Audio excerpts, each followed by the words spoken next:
₱40 dagdag sahod, service charge, benefits at iba pa na ipanalo ng mga manggagawa ng Colon House, West Avenue.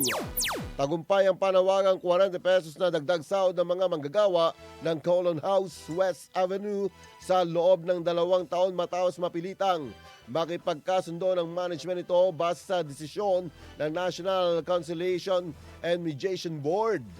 Ito ay kasunod ng 6 na araw na tigil operasyon ng mga manggagawa para ipaglaban ang kanilang karapatan sa mas maayos at makataong benepisyo bilang empleyado.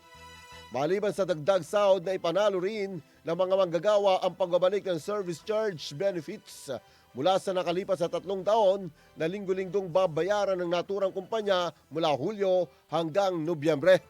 Samantala, kasama rin sa makukuha ng mga manggagawa ng naturang kumpanyang signing bonus, vacation sick at union leave, loyalty pay, educational aid at mobilization support para sa May 1 at sa November 30.